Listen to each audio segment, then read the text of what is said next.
Okay, we're happy to confirm that it is working despite some unusual methods. And I prepared some printouts for makeup purpose after this class. So you could refer to the printouts to complement this lecture.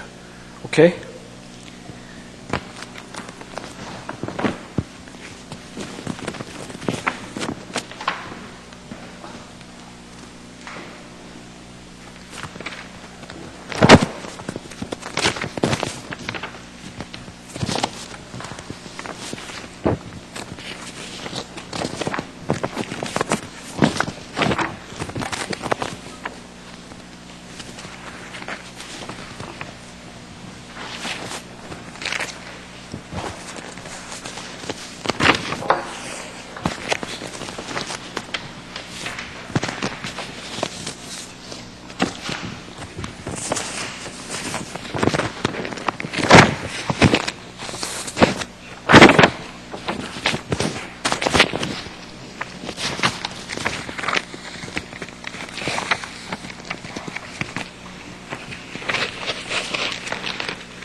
And I would like to remind that you have to bring the printouts delivered in the class throughout the classes. So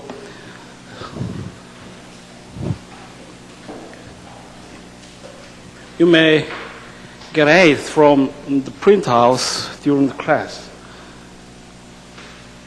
to facilitate your understanding of this lecture. Okay. We have explored a multilateral cooperation last class, and it is a critical player in terms of international trade. And many litigations and legal disputes are actually met with the multilateral cooperations. Previously, we have issues between Samsung Corporation and Apple. It was litigated in the United States as well as in Germany and in the Japanese jurisdiction of remote geographical terms. It is the plain evidence that the multilateral cooperation is a key concept when it discusses the international trade laws. And there will be some disagreements about the scope of multilateral cooperation. There will be no strict definition about multilateral cooperation in legal terms. Also, can you find some other group of definition from sociological or political group of intelligence?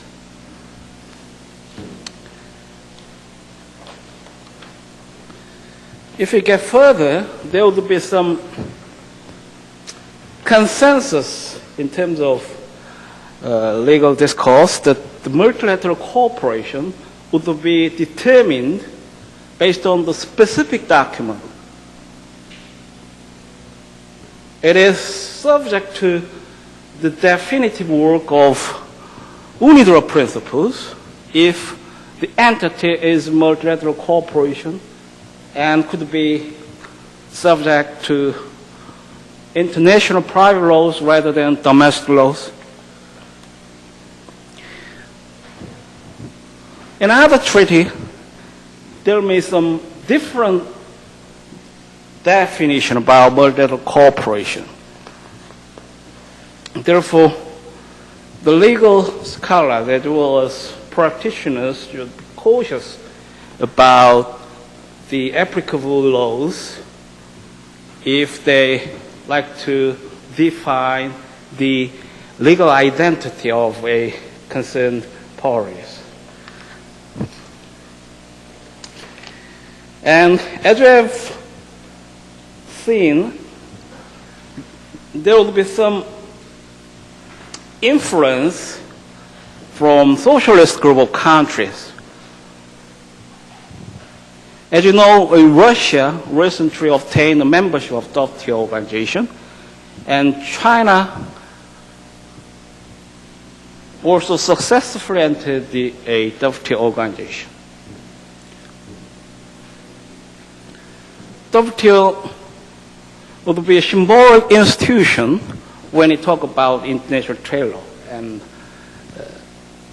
virtually omnipotent organs, one of omnipotent organs to govern current arrangement of international trade transaction. There would be some different approach to understand this non-market economies, including Russia and China and other small countries in Southern American states and East Asian states. Therefore, you could easily find some distinct provisions to deal with the non-state economy in WTO agreement.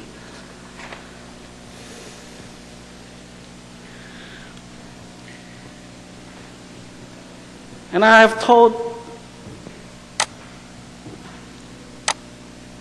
some of conflict between a different group of economies. We could identify a developing countries, a group of developing countries, and we also could identify an advanced group of countries, which would be typical of the United States, European states including France and Germany,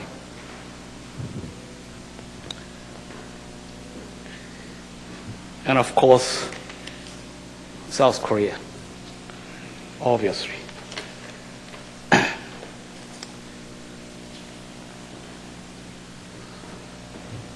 This dichotomy not only matters with the political or economic considerations, but also related with a legal treatment. For example, there are scope of provisions provide a privilege to the group of developing countries across many of WTO agreements.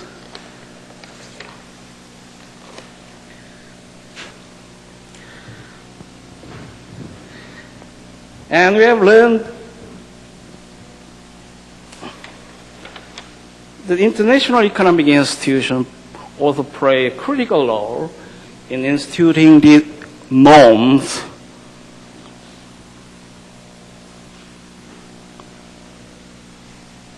as well as negotiating for the norms.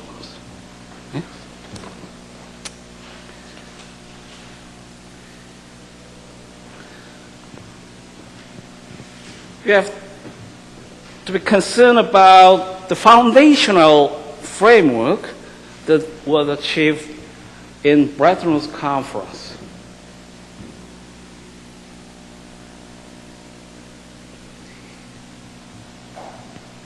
One of the primary achievements of Bretton Woods Conference was the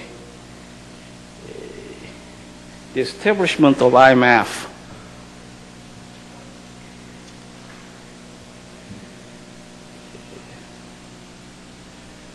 The IMF has become, in view of some of world economic policemen, and the final source of law before that nations turn to the potentially disastrous ultimate step, default on international obligations.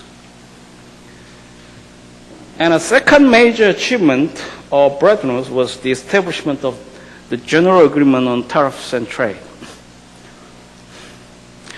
The GATT has fewer participants than the IMF.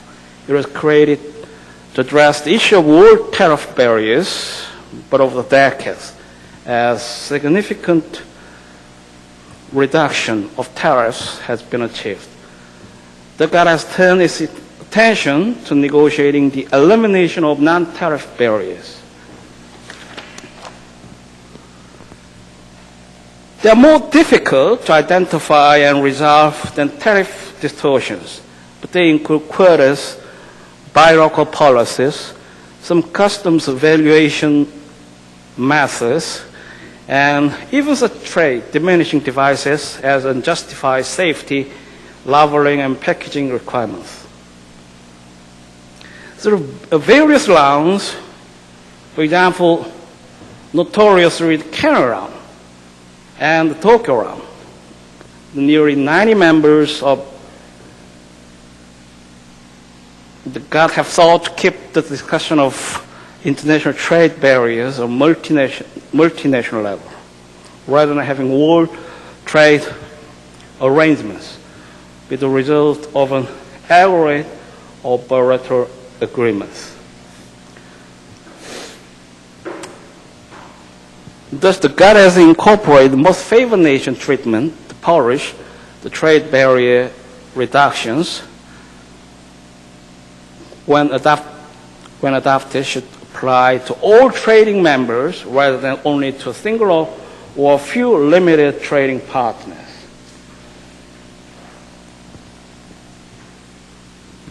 As I have reiterated, the GATT is a major source of international trade law. I'm sorry to pronounce.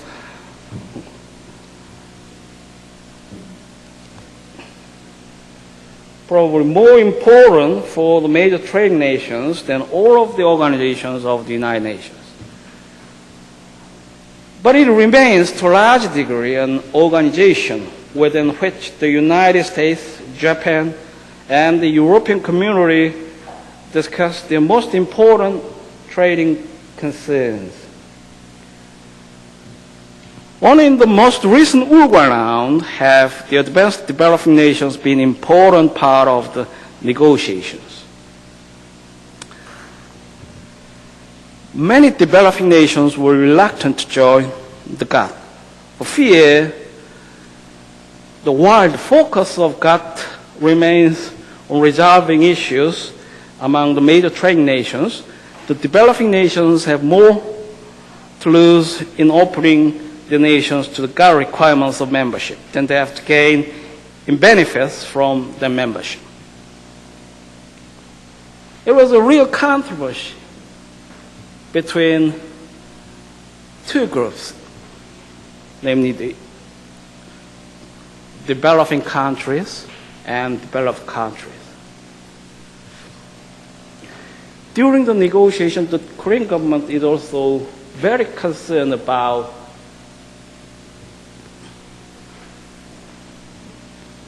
some of failed nature against our national interest. But WTO has actually realized it is precisely revolution in its nature. The whole scheme of ITO was actually resurrected by way of this organization. The birth of GATT was a product about the negative stance of the United States. The Senate of the United States vetoed to ratify the envisaged IT organization. It was very comprehensive and of an enforcing nature similar to the system of current WTO.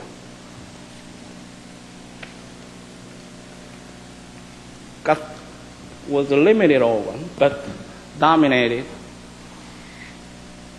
as a governing institution the international trade throughout 50 years.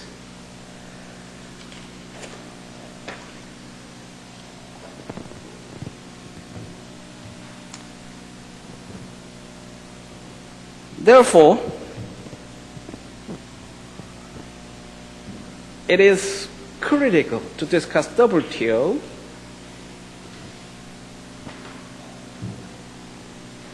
in the context of the demolished GATT. It was called GATT 1947, but GATT is actually a prime dimension of an international trade law that was incorporated in the name of GATT 1994. It is an international treaty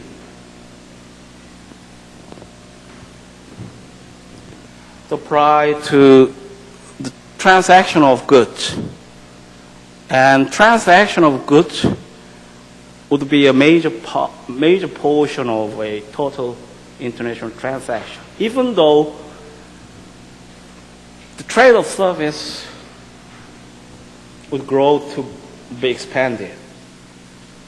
We have an independent treaty to deal with the service of trade.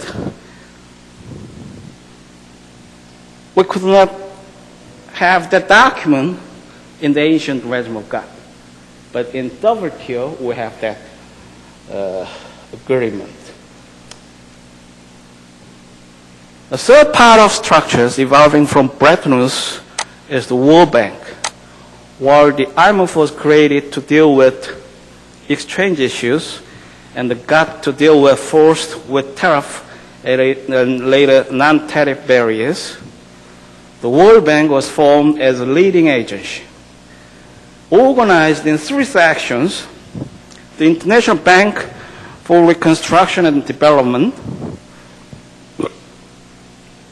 was to make loans principally for major infrastructure projects in developing nations. The International Finance Corporation to provide loans to private investors for projects in the developing world, and the International Development Association to provide the lowest interest loans for the poorest of the world's communities. A later development of the World Bank was the creation of the International Center for Settlement of Investment Disputes. It provides panels of experts for arbitration or conciliation. So we have identified three kinds of important institutions which could be properly said as a foundational effect in legal terms of the international trade regime.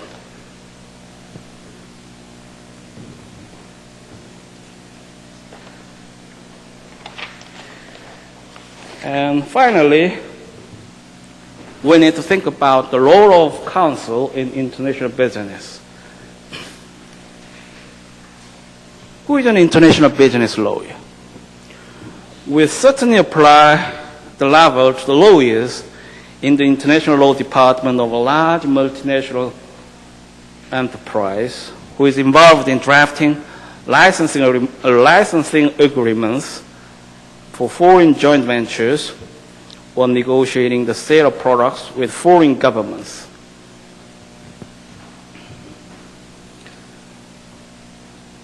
Sorry to pronounce in a less hard way. It is a little difficult to me to pronounce.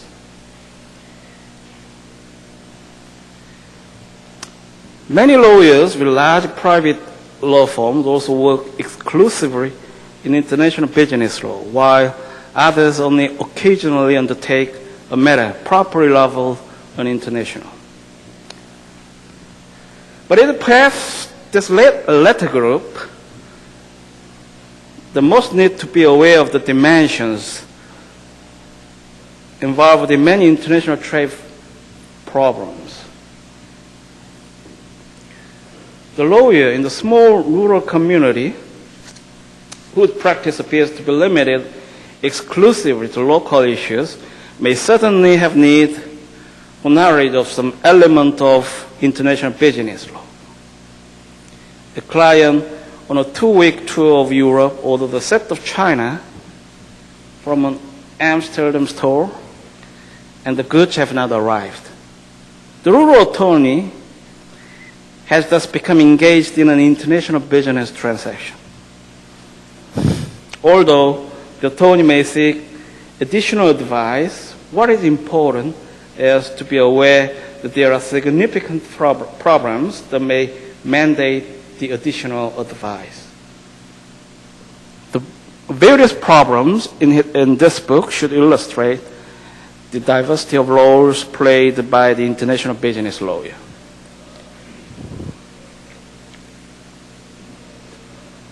So we can see some of different fashion between mainly domestic lawyers and possibly some of international lawyers.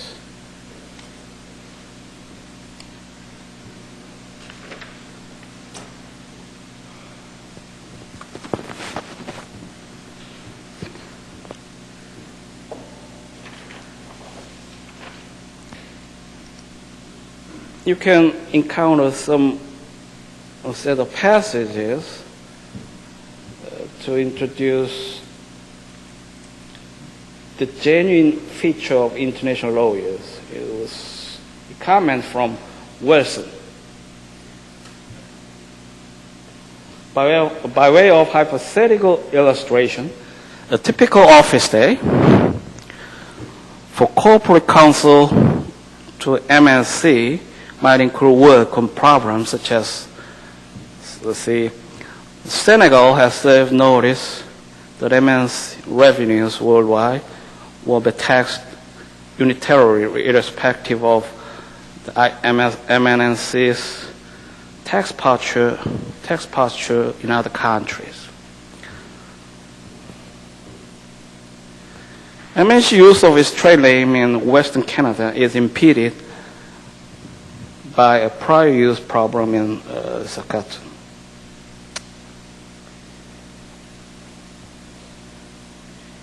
The Oregonian Appeals Court has held that MNC trade name is generic and does not subject to legal protection in Uruguay.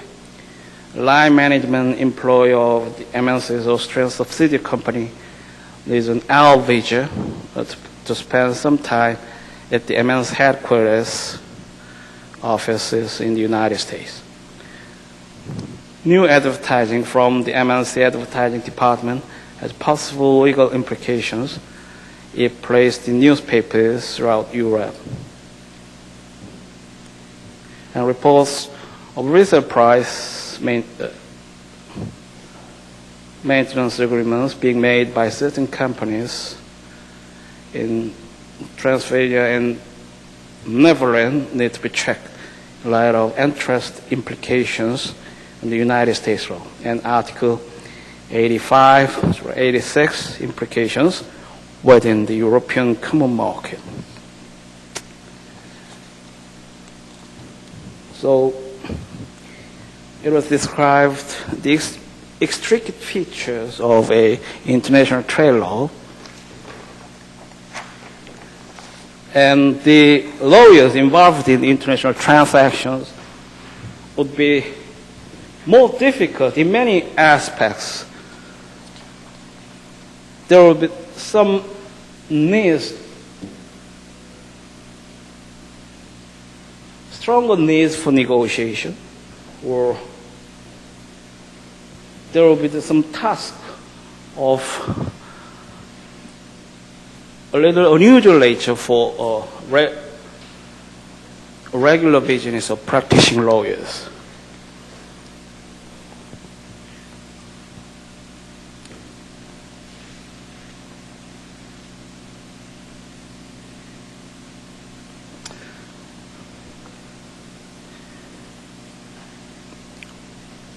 Then we have noted the role of lawyers in the private sector.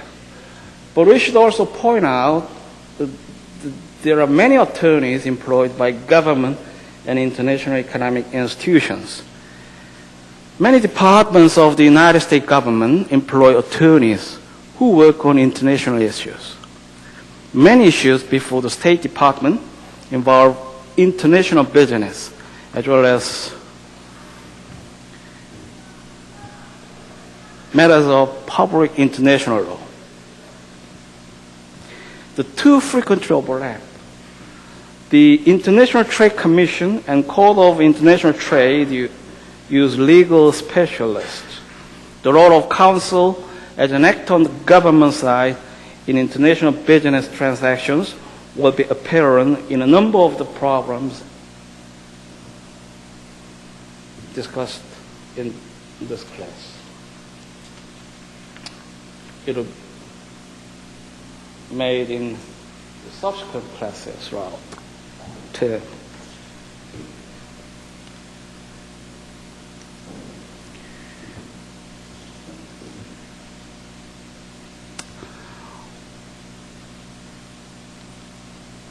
What lawyers going abroad are permitted to do illustrates diversity of what lawyers may wish to do. Few would object to lawyer for a multinational company going abroad to spend a few days or even a few weeks working on special problems in multinational foreign office. Therefore, it will be exotic for many of international lawyers, and the task would be extensive across the global stage. They should be in London for 2 days and later be transferred to New York or Tokyo for another opportunity. It would be one of negotiation table or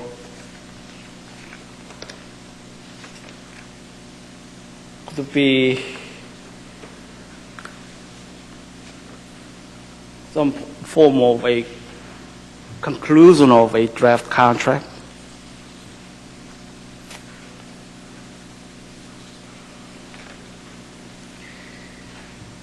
And in the printouts, you can find some forms of international business, which mean the scope of international transaction.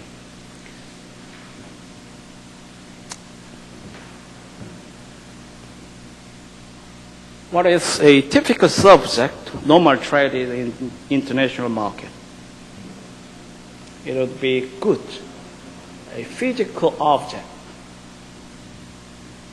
in its definition, and probably would be most frequented in international transactions.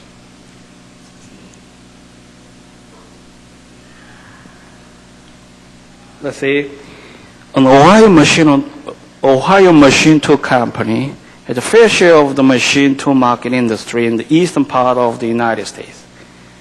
MTC may decide they should expand its market to the rest of the United States or sell to Canada or Europe. It thus begins international trade by design, or it may be content with its sales in the United States. But after having shown its product as a trade fair in Cleveland, receive orders from a German purchaser. And it has no reason not to sell to the German buyer, but it does wonder what different problems may be raised with such sales. The movement into international trade was not by planned activity, but by external demand. No longer can the company send the machine today by one of its trucks to a neighboring city, or place them in the hands of a domestic trucking or railway delivery service.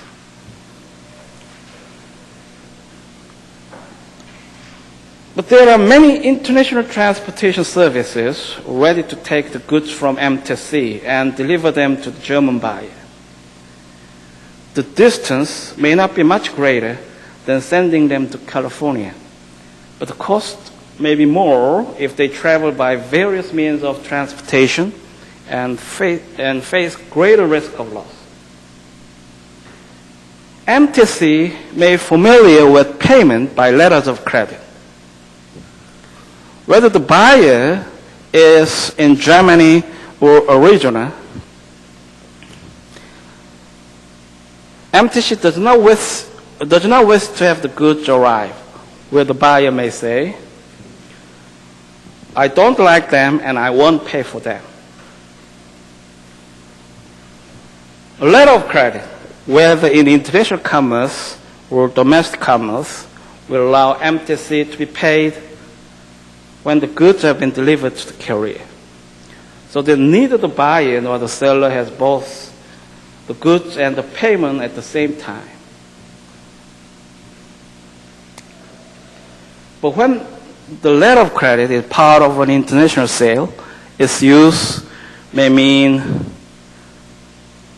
something different to the German buyer than it does to MTC. Legal rules governing letters of credit in Ohio and Arizona are likely to be quite similar. But they may be very different in Germany. If a dispute arises, what law will apply? Will it be that of Ohio or that of Germany? Or will there be some international rules which might be applied by a court, whether or not adopted by the parties? It is not only rules regarding the letter of credit adopted by the parties.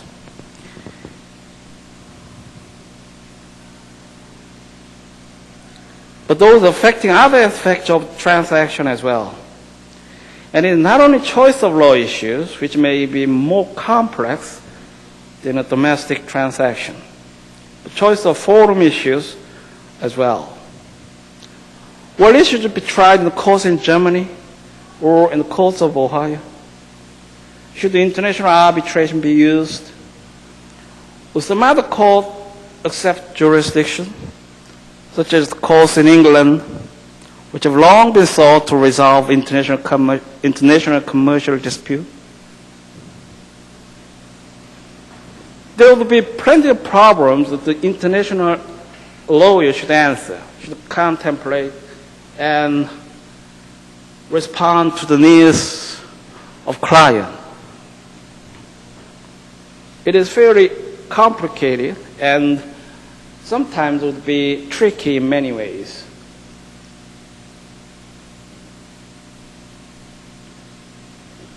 He has to consider many elements involved in the specific transaction in view of its business strategy as well as rightful arrangement of a contract, a draft contract.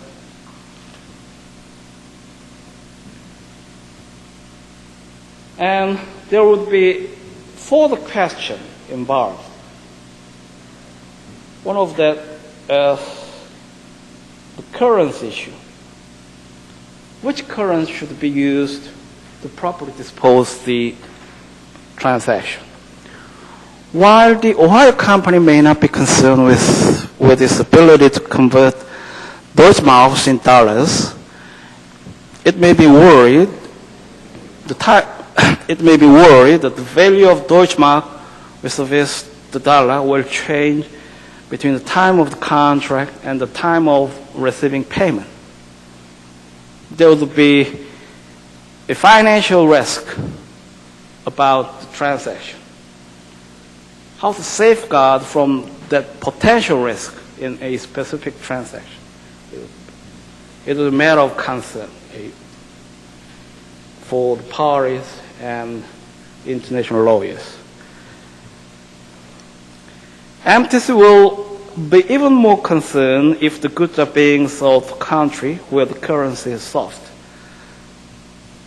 the currency of many third world nations would not be accepted by an American bank for conversion in dollars. That kind of weak currency are called a soft.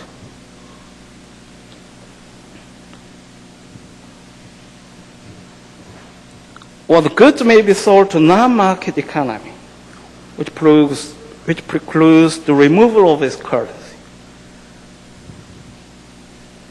That country may suggest that in exchange for the machine tools, MTC accept goods rather than currency. Many of these problems will be present also when an American company imports goods. MTC may discover the Brazilian steel is cheaper than American steel. Some of the same issues will arise that will involve with its own exports. It is not solely the buyer and seller who are interested in those commercial transactions. The government of the participating nations regulate trade, often placing limitations on imports and sometimes on exports. MTC's formal steel suppliers will be disturbed.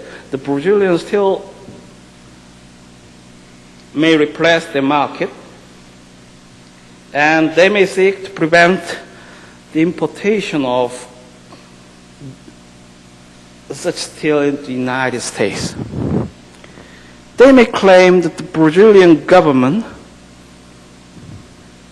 subsidizes the steel production, or that the Brazilian steel company is dumping steel on the United States market, or that simply the steel industry is being seriously injured by this foreign competition.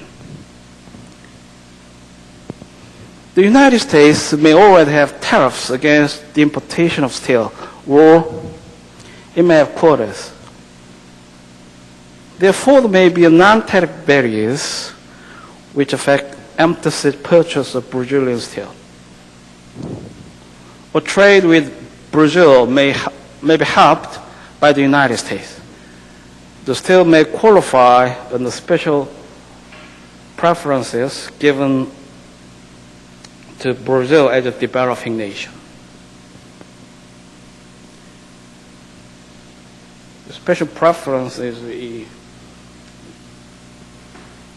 very important arrangement to favor the developing countries.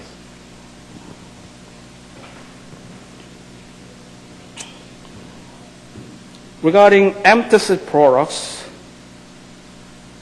being sold to Germany, the company may face some of the same attitudes on the part of the German government toward import.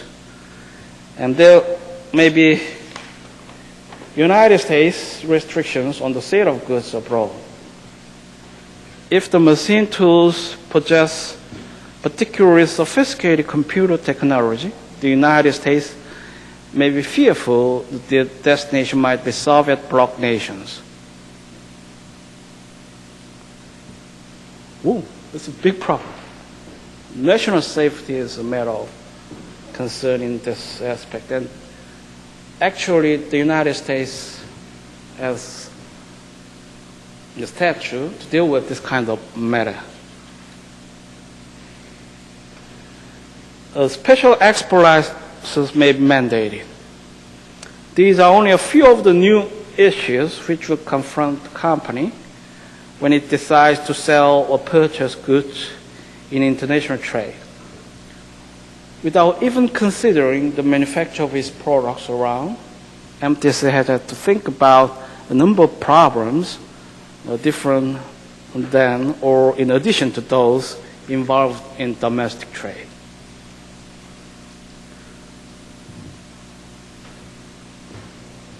So the first of subject to be discussed would go to the trade of goods the physical object, and they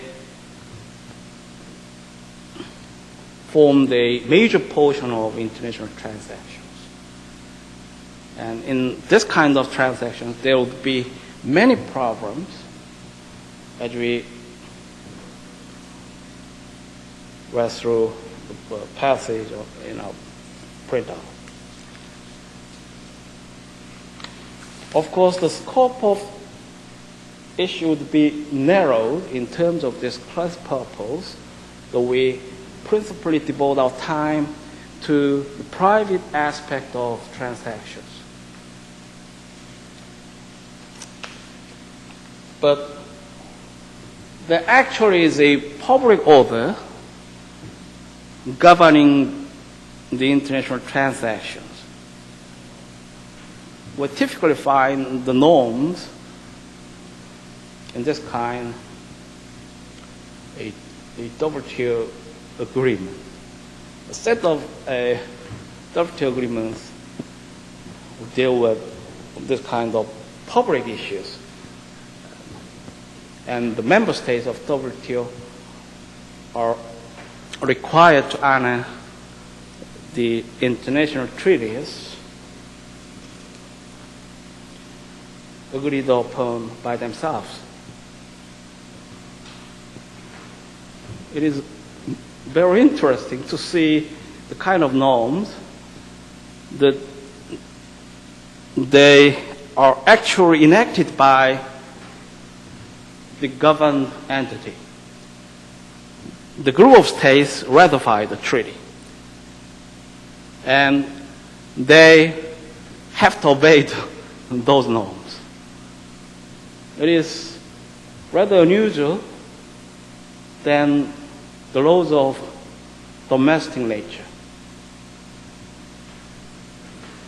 For example, the Congress of the Republic of Korea are competent to legislate some set of norms, whether in public interest. The governed would be a Korean citizen other than the Korean Congress. This is exactly true with the international laws. The parties are equal each other in terms of enactment of laws and obeyance of those.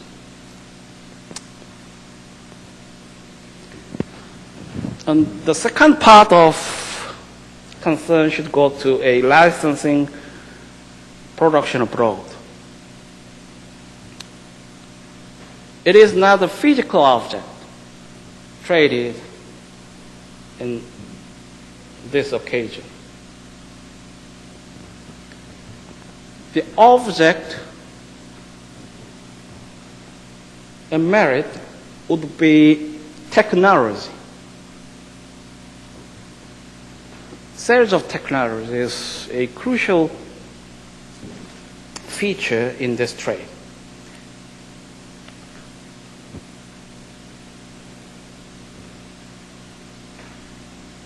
And the sales of technology would be complicated in an extensive scope of arrangement in a particular transactions.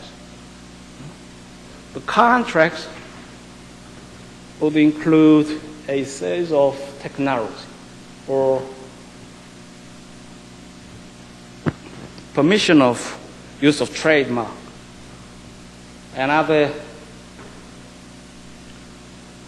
auxiliary terms of agreement for this particular purpose identified by the involved parties. Anyway, licensing production abroad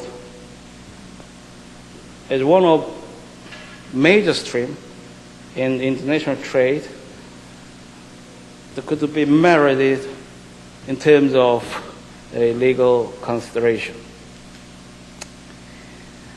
MTC may decide that it cannot sell its goods in other countries because labor rates in the United States make the goods costly. But MTC may have little interest in setting up a productive facility in Germany, even though the German market and other markets within Europe might make such a facility a success. The company may have no previous experience with equity investments abroad. MTC may not feel that it wants to expend time and funds necessary to set up abroad. Or the directors may express some antipathy regarding going foreign in any substantial form. MTC, however, may be willing to license the production of its machine tools to an already existing German company. A number of new issues arise. If the market is throughout Europe and not limited to Germany, in what nation would the licensing arrangement be most appropriate?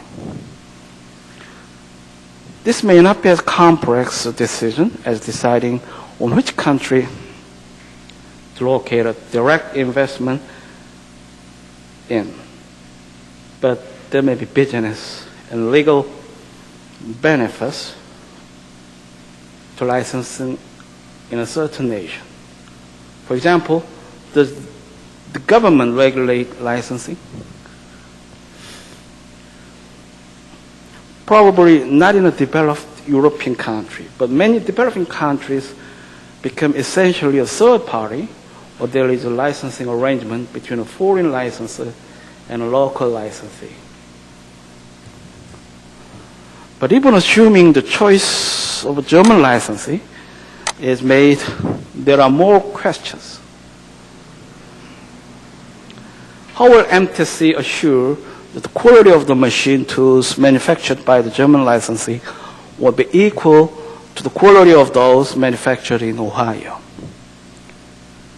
Because of the reputation of German products for quality, MTC may be much less concerned than were they to be licensing their manufacture in developing non-market economy nation where no reputation for quality control exists. Once licensing begins, MTC is going to be sending valuable property to the foreign licensee.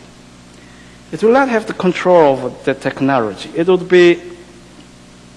would have world licensed to be its own subsidiary. MTC will not want to lose valuable new technology. Will MTC be willing to transfer its latest machine tool technology? If it does not send its best technology, will the products be competitive? Whatever technology it does license, it will do whatever it can to protect the technology.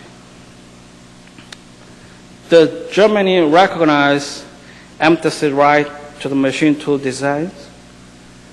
Should the design patent be registered in Germany? In other European nations, how should MTC be paid? Should it be a percentage of sales or royalty bought and produced? What if the German percentage of sales or royalty?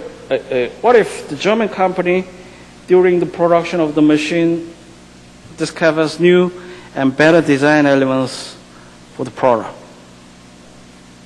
May MTC mandate that the German license grant back to MTC the exclusive rights to all such new ideas?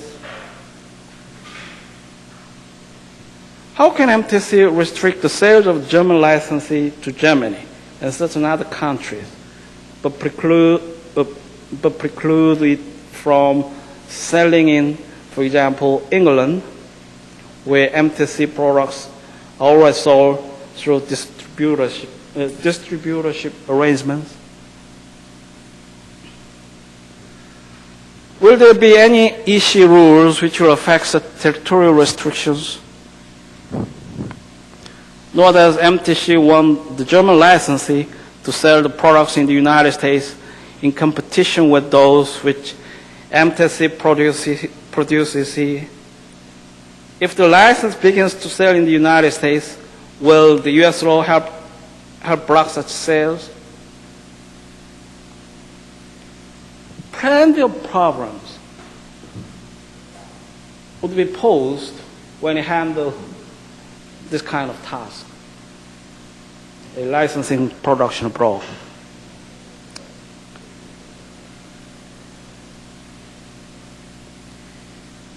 If the licensing were to licensee in a developing nation, additional problems will be present.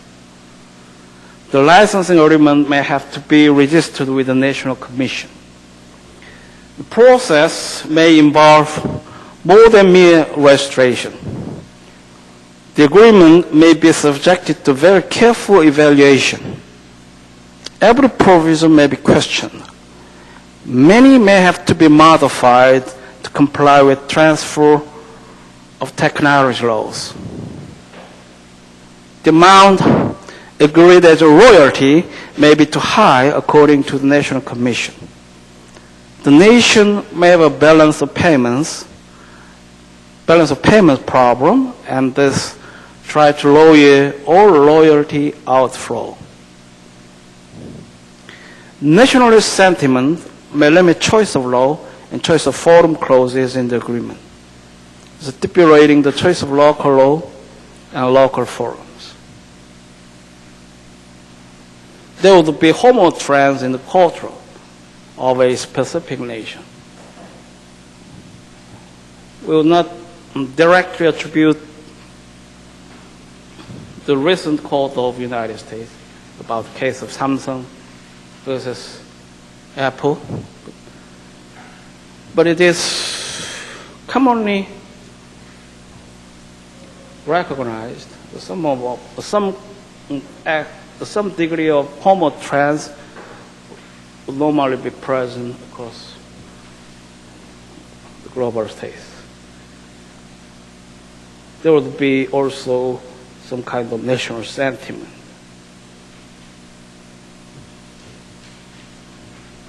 That could some degree affect the fate of a transaction or legal dispute.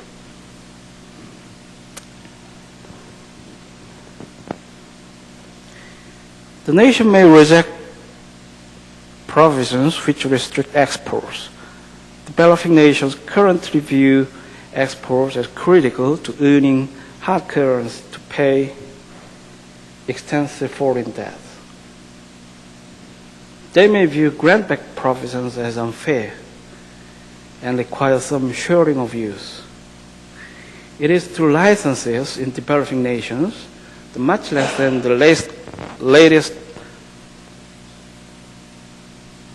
technology has often been transferred. The multinational may decide to produce an earlier generation item because it will sell for less in a market where the consumers have less to spend. If that is so lawful, the local government may not agree, but instead charge that the technology be obsolete and should not be complemented. It should not be compensated. Thus, a licensing agreement may be of interest not only to MTC as the licensor and the third world licensee, but to the government of the licensed also, in this case, the United States. United States government imposed limitations on the transfer of certain technologies may preclude MTC from licensing its production abroad. In this case, MTS had gone beyond the trading of its goods across borders. It has established an arrangement by which its own designs are manufactured in other countries. It has lost some of the control over the production of those goods and has had to delegate much of the responsibility for their production to the licensee. But its products may not be sold in large quantities and in new areas. The reputation of MTC machine tools has spread. If the demand increases significantly, MTC may decide to take an even further step. It may decide to itself produce its machine tools abroad, rather than to continue their manufacture under licensing agreement.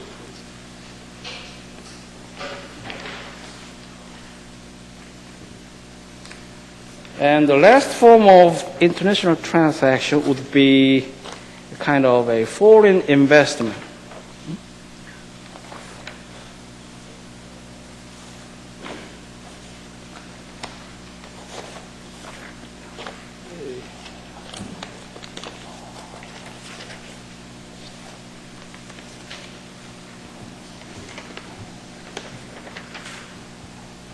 It will be most extensive form of international business when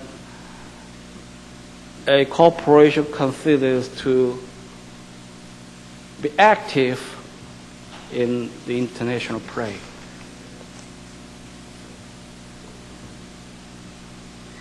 MTC has now decided not to continue to license production in Germany, but to own a facility in Germany which manufactures its machine tools. Thus, it will have much greater control of the manufacturing process and over where the goods are marketed. It will be engaged in what is called the foreign direct investment. Many new choices confront the company, where to locate becomes even more important than where to license. The company will be spending a great deal of money to open a new facility. It could opt to buy an existing plant rather than commence a new entity. But that may raise antitrust issues, issues of nationalism, if many local businesses are brought out with foreign money. Once the decision to establish a company is made and where to locate it, MTC must decide what form of business it should or must choose. Are the forms in Germany similar to those in the United States, such as partnerships and corporations? There would be a good chance of possibilities about different provision in each nation. The commercial code would be different when you think about the legal form of businesses in a particular nation. The United States actually has a uniform commercial code called, in short, UCC. And Germany has a national commercial code, of course. Would they be safe? It is a stressful interest that the parties are concerned about the transaction. Are the forms in Germany similar to those in the United States, such as partnerships and corporations? If it chooses a corporation, is there more than one form of incorporated businesses? Are there important variations in how a German company is managed in contrast to the United States? Does labor play a more active role in the United States?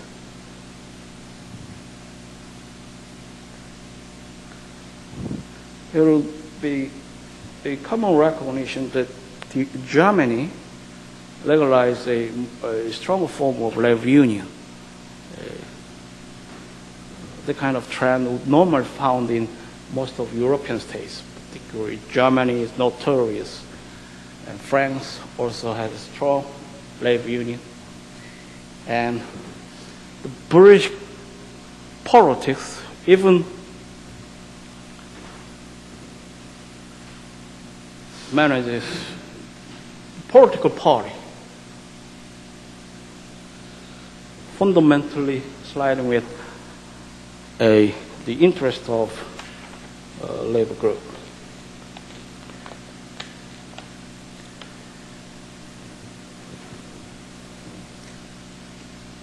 Will the company be able to own 100% of the equity?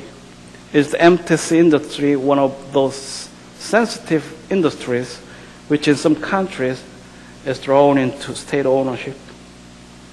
There are plenty of matters that should be resolved to successfully launch a foreign investment in another country. It requires much time and cost to actualize the embraced vision. And many prominent law firms tend to be engaged in this kind of transactions as by giving a legal opinions or involving in a drafting a contract.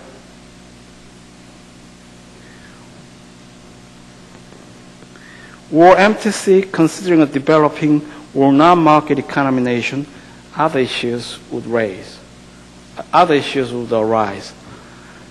Mandatory joint venture legislation may require the company to find local partners to own a majority of the company. Would MTC be willing to give up majority equity participation, or would such restriction cause the company to prefer to remain as a licensor?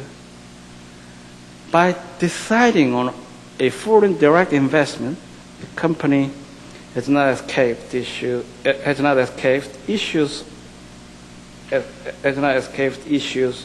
of licensing and trading goods. Its foreign productive facility may be a separate legal entity wholly owned by MTC, but that subsidiary will still have to contract with the parent MTC to produce the goods. But this essentially intra-multinational enterprise agreement will be easier to conclude than where the German entity is locally owned licensing. Therefore, it should be a preferred choice when the company consider expanding their business abroad. The company undoubtedly will have to bring goods across borders, even though they are intra-company transactions. All the components for the manufacture of the machine tools may not be available in the nation where the subsidiary is located. If the subsidiary is in a developing country, the government may urge the subsidiary to reduce imports by finding adequate local substitutes. They may not appear very adequate to MTC, but they may have to be used. There may be no choice. Since MTC now has a subsidiary which it wholly owns, it probably will have a large share of the profits than where it has licensed the production. If there seems to be a good situation to be in, it may not be if the nation later imposes severe exchange controls. then how will the company repatriate its profits? It may not be able to do so. There could be some kind of a financial laws, national terms,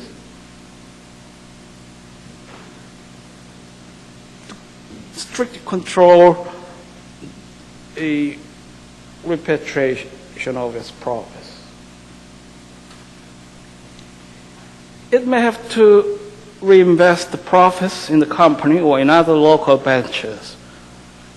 That may only compound the problems if there is little expectancy of a repeal of the exchange restrictions and an adequate supply of foreign currency. A few scattered sales of machine tools to foreign customers has, over the years, led MTC to manufacture them abroad. MTC confronted many new issues not present at all or in the same form as at home.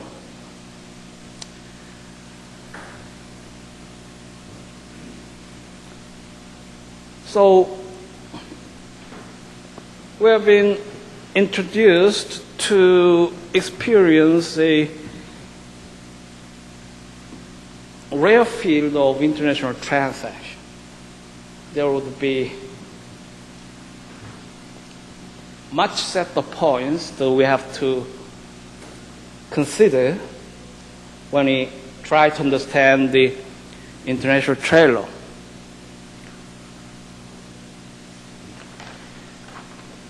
Of course, the final destination of our lecture would be to educate the international lawyers. The discussion would be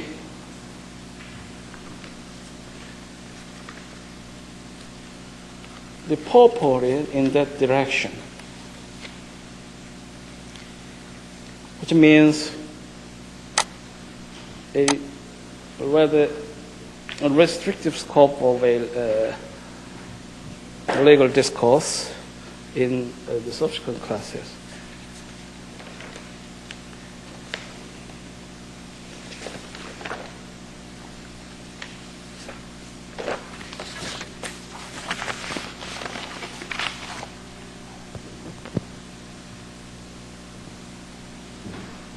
And you can find the international contract in chapter 4.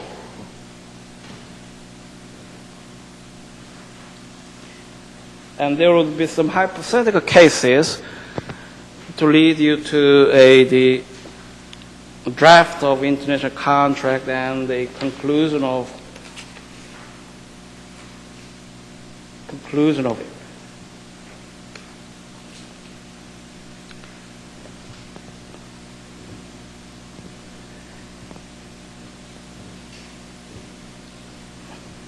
The contract is a primary tool to realize the business purpose of a commercial entity. It is so in the domestic contract, in the domestic context, and it is also rightfully addressed when we think about the international trade law.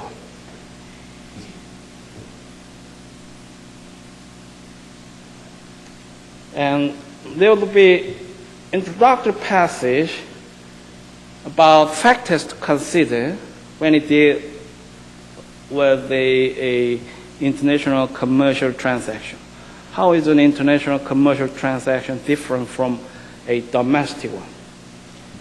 Many of the aspects concerning international transactions are different only in degree from some domestic transactions.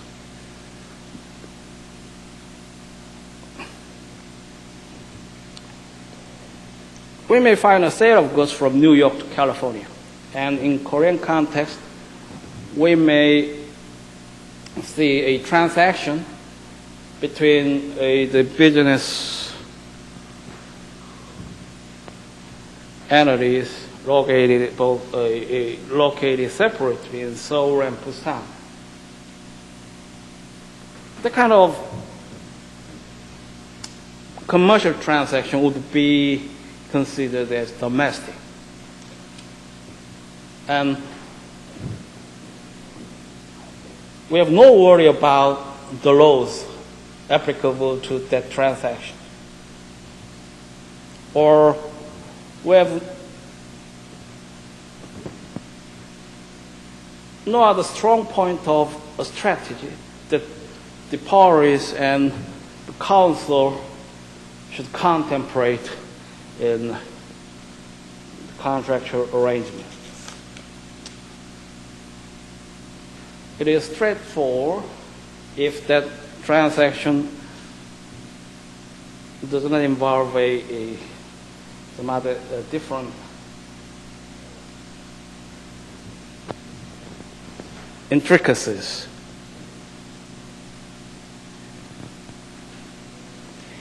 Many of the aspects concerning international transactions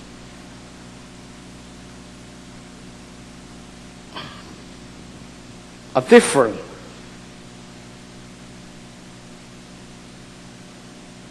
Or novel. Or in some cases, have no counterpart in any domestic transaction. These factors are illuminated by examining the risk arising out of such a transaction, and whether these risks are heightened by the fact that the transaction is international.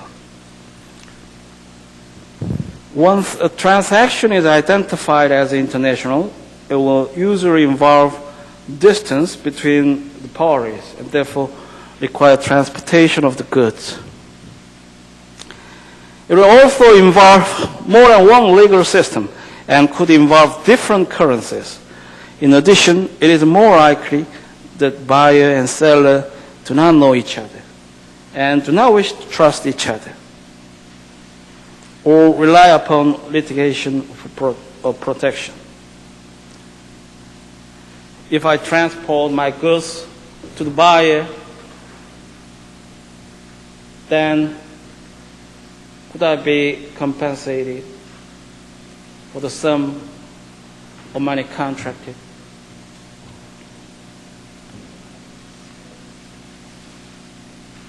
They normally face some risk, like the domestic contractual relation.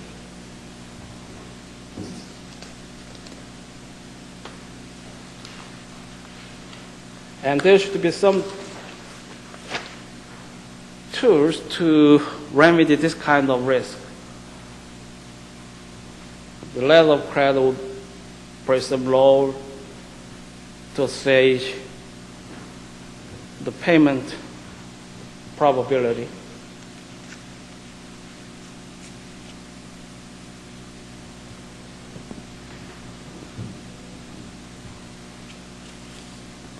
And the settler terms on sales would be stipulated to uniformly govern the international relationship, international commercial relationship.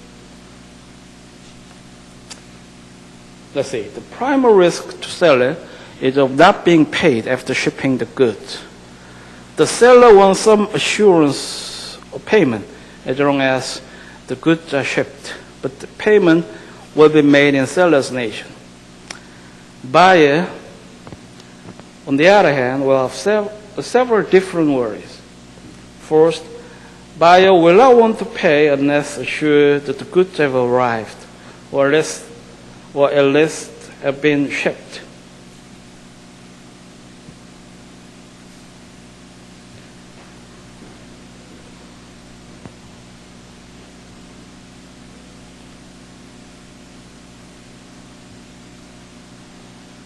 We could not exclude the possibility that the seller would be a fraudulent person, a fraudulent business entity. They may not ship the goods as agreed. And some form of conspiracy could be possible with the local bank and claim contract money without shipment. That could not be confirmed in some cases where the bank could exercise a reasonably required business care to conform.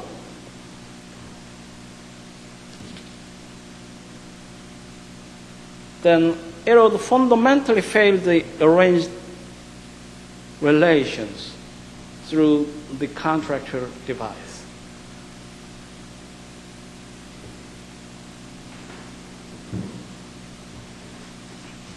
Then could it stay free without any countervailing arguments? That kind of issue would be dealt in later in this class.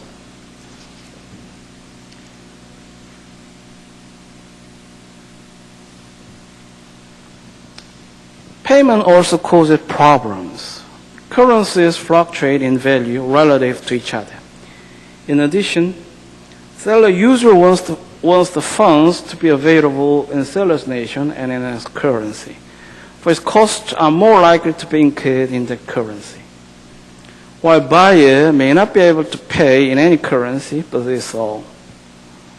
Thus, the sales contract must specify the currency to be used for payment and assign the risk of currency fluctuations to one of the parties.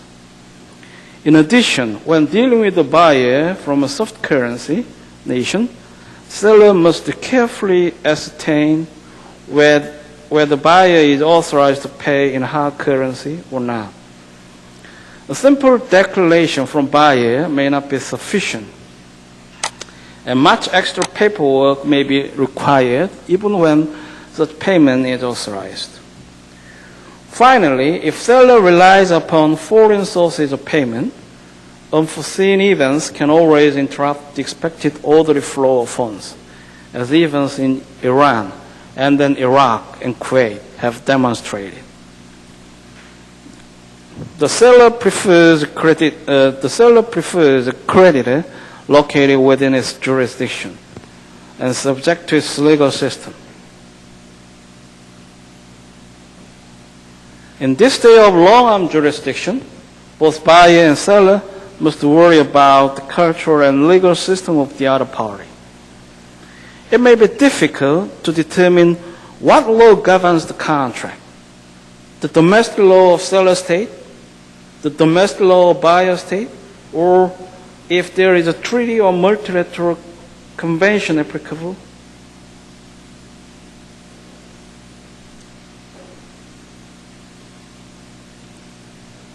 The threshold is a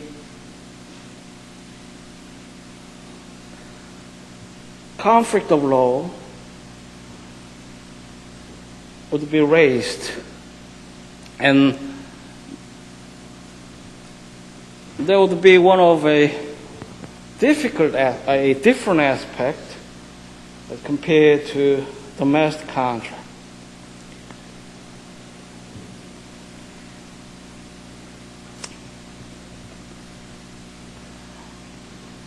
Regardless of what law is applicable, extra regulations may be imposed upon in international contract.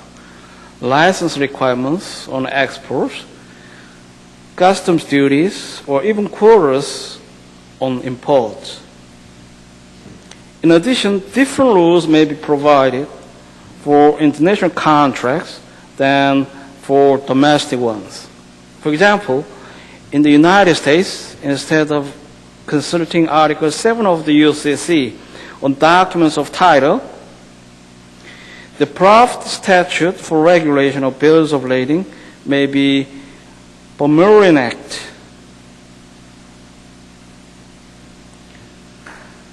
The convention on international sale of goods may govern the sales contract itself rather than UCC Article 2 unless expressly excluded. The CISG is applied virtually like a domestic law. It is an international private law in its nature, but the actual operation in the real setting could well be viewed as those of a domestic law. It is particularly so when the member state is a large state extensively engaged in international trading practices like the United States. We are also one of major international traders that many Korean jurists have a keen attention to CISG when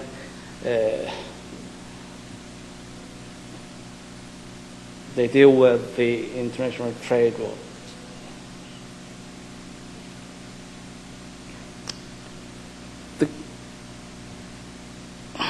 If foreign law is applicable to transaction, the substance of such law may be very difficult to ascertain, both in the sense of sources being difficult to find in available law libraries,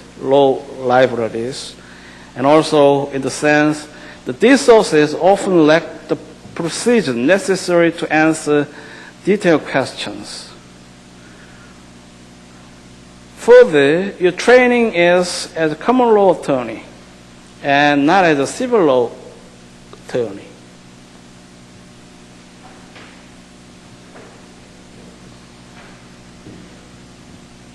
It will impose a cumbersome task to the international lawyers. They have to spend much time in legal research to find applicable foreign laws. The German lawyer must be properly kept with a law of Lithuania because it is very usual in terms of international transaction between Germany and Lithuania. Fortunately, we maintain a legal system very close to that of Japan, and Japan is a major trading partner with Korea, South Korea. So there would be less difficulty to the Korean international lawyers when they have to respond to the needs of their Korean client. But that is not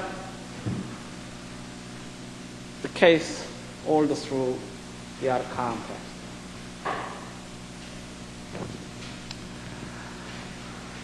The international trading community has formulated two responses to these risks.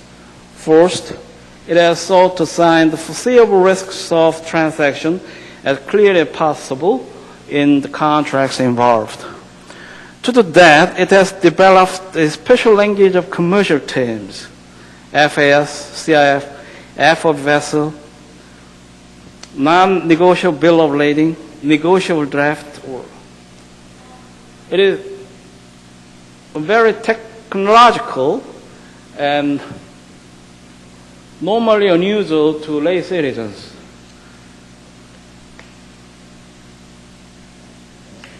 Therefore, we could recognize there could be some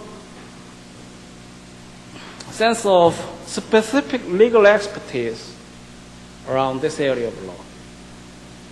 These commercial terms of art are defined in several publications of the International Chamber of Commerce in Incoterms and Uniform Customs and Practice for Documentary Credits and others. And the documents of this kind is very powerful in practice. It is actually not a hard law, unlike CISG. But these norms tend to correctly reflect the regular practices of a merchant. Therefore,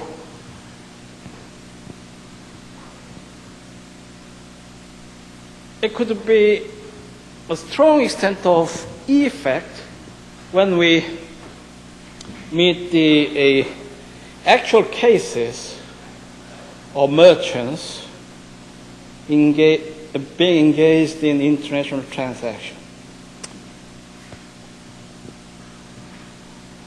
Second, it is sought to avoid large and uncertain risks by creating devices which break them down into many small and measurable risks. That is what the documented transaction is all about. For example, the letter of credit is a device to assure the seller will be paid upon shipment of goods. However, there are interrelationships which must be understood. Thus,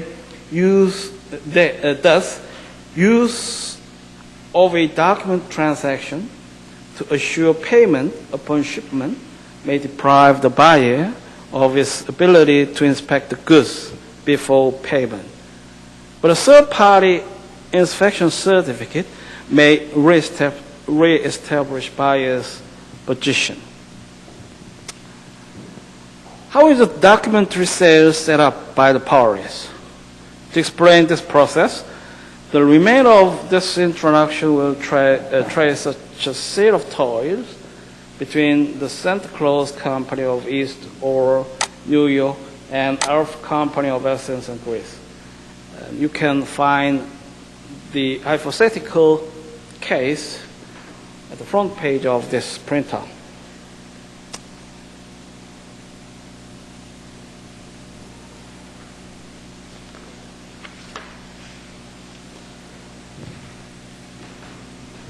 Much of time will be devoted to the discussion about sales contract. It involves many issues that normally could not be found in the domestic contract. As of its distinct nature, the international contract could be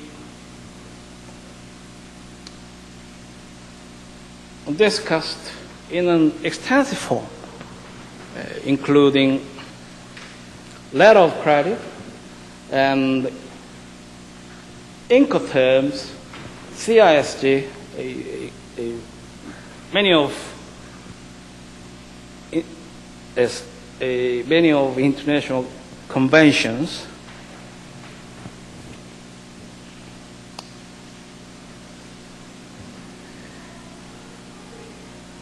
And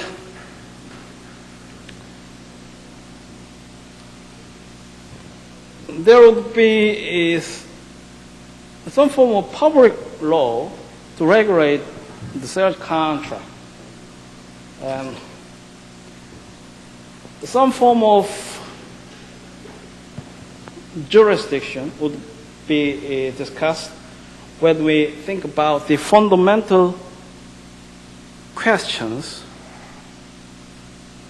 being raised, such as a good faith clause found in the Korean civil law or other provision entering a crucial public policy. That would be one of vehicles to resolve in equity the complicated cases of international transactions. You can find letter from buyer requesting pro forma invoice. There will be a length negotiation to actualize one international contract. Of course, the legal negotiation could be short in some cases, but normally many of correspondence could be exchanged between the parties to conclude the contract, including the definitive terms between the parties.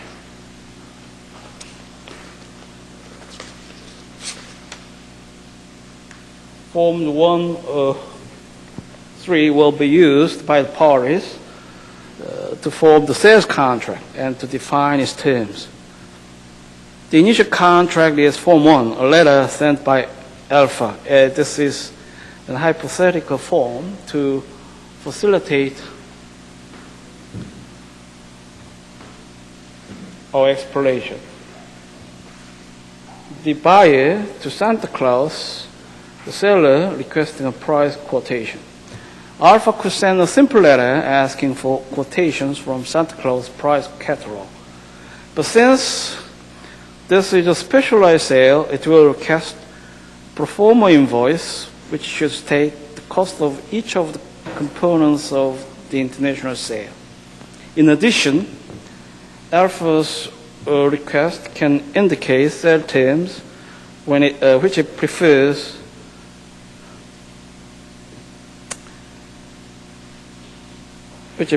including the preferred method of handling insurance during transit.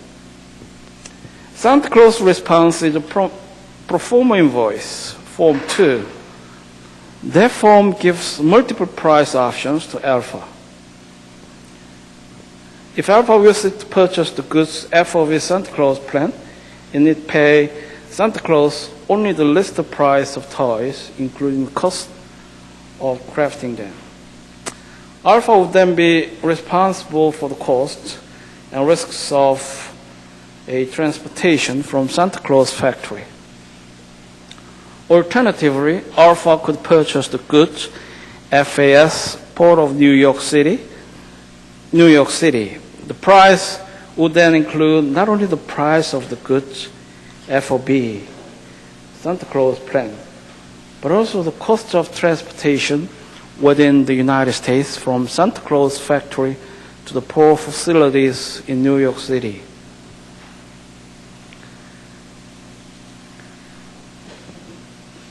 We can experience straight-type introduction about the process of concluding international sales contract. We find some different kind of a price arrangement because the international transaction involves a long way of transportation. Which normally requires a high payment.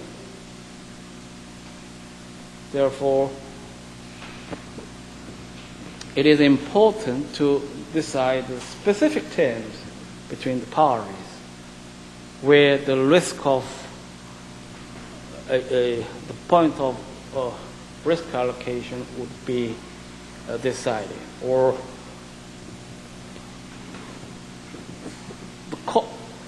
the transaction cost, on what point the transaction cost should be separated between the parties.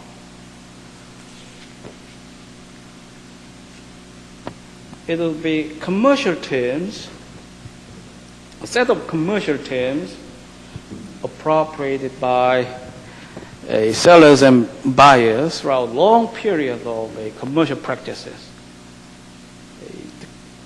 Those terms are critically important when we consider a sales contract. And Incoterms enacted by ICC, the International Chamber of Commerce, is exactly a document to deal with this kind of commercial terms. It is a legal document because it provides the rights and duties of sellers and buyers.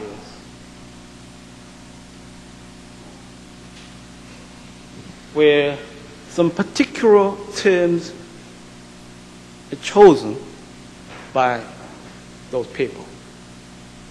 If the sellers and buyers agree to rely on FOB terms, then the rights and duties stipulated by Incoterms normally and automatically apply to the sales relationships between between the parties.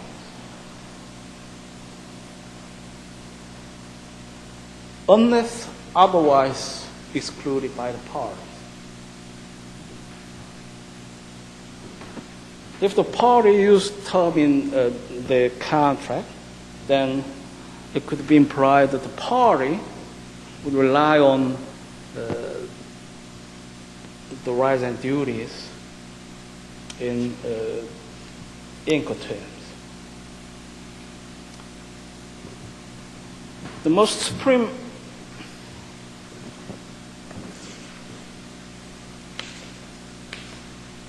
role in deciding the fate of contract could arise from the agreement, expressive agreement made by the parties. Therefore, it is critical to detail the required terms in the contract when they are on drafting stage.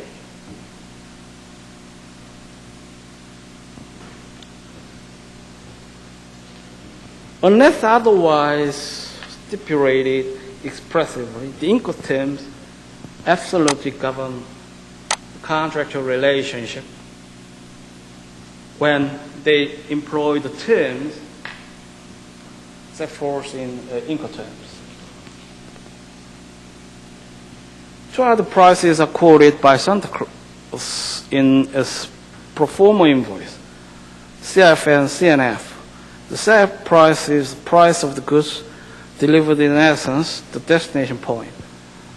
This price includes all of the factors, including FAS Port of New York City, and in addition, the cost of ocean freight, handling fees of various types, and insurance covering the goods during the ocean voyage. CNF would be the price term used if Alpha did not want Santa Claus to purchase insurance coverage during that voyage. On the contract, using a CIF or CNF price term, Santa Claus must bear the cost of the freight charges. In addition, Santa Claus must also bear the risk of fluctuations in freight costs until the goods arrive at their destination port. Thus, there are advantages to Santa Claus to quote prices. FOB Santa Claus plan.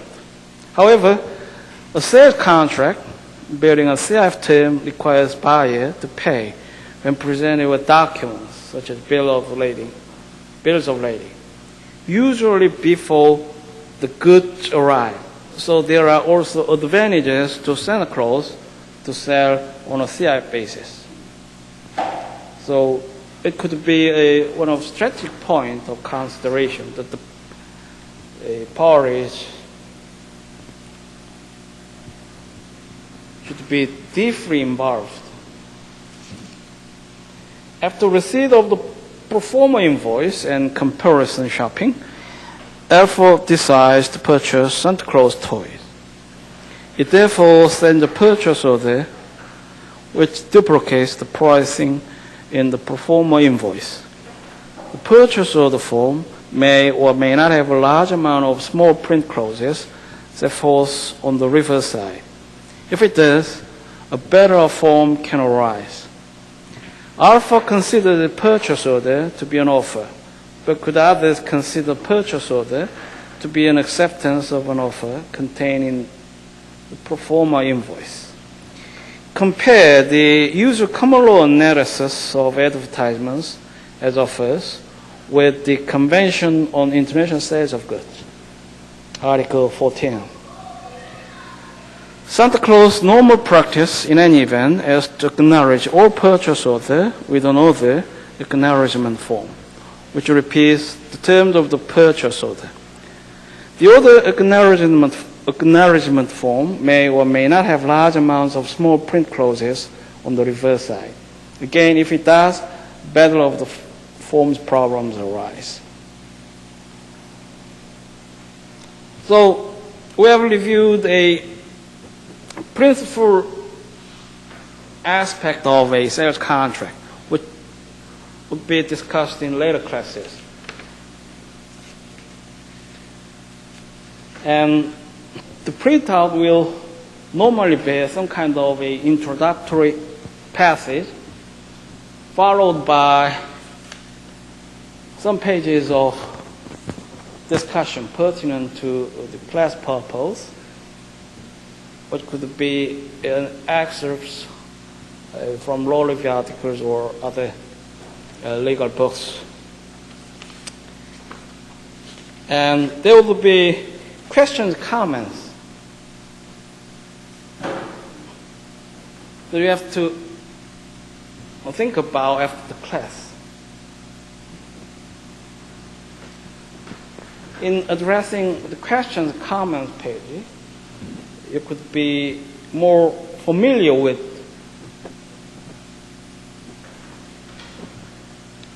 the class discussions.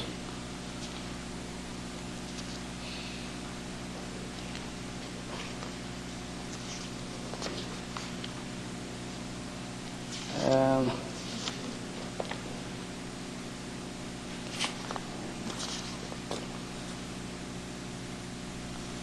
there would be some reading recommendations to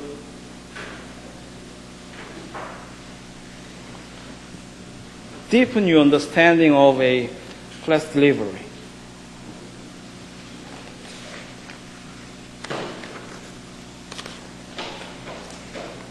We now stop here, and we will explore the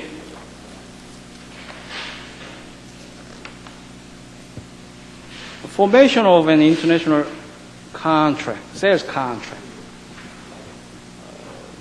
The next class will be devoted to comparative analysis between the domestic international sales contract, a domestic sales contract, and international ones.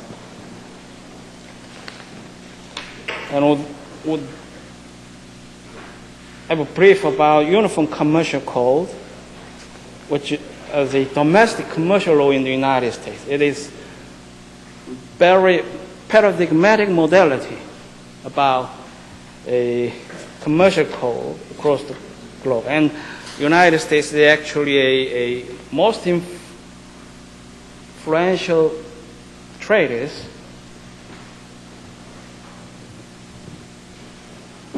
Therefore, the Uniform Commercial Code is an intense subject that the international lawyers have to think about.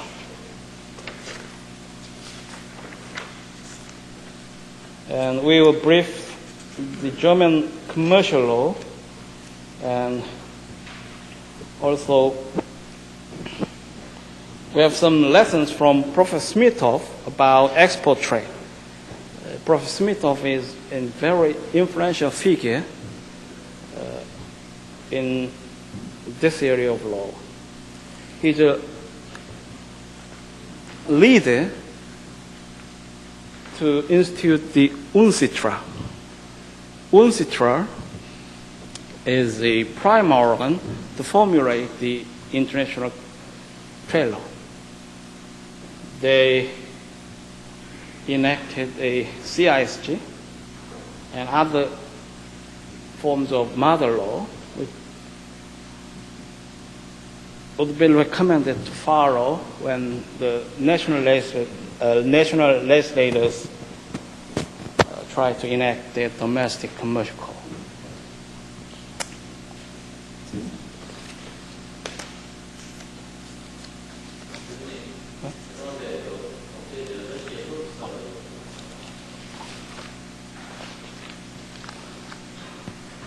There should be a legitimate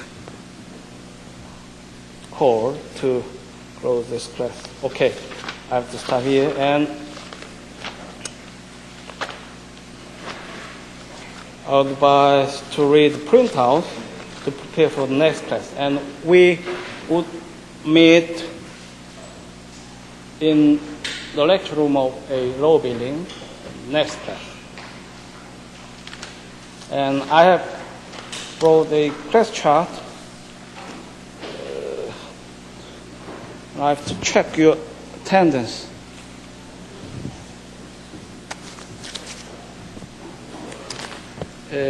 노정철, 정병양, 박민서, 정민아, 송명훈, 이선영, 선지영, 이지연, 유슬기, 이강산, 김지강, 박준열, 이영준, 조동윤, 정재경, 오대건, 이지연, 김동건, 정준환. Okay, that will be all for this class, and see you in the next class.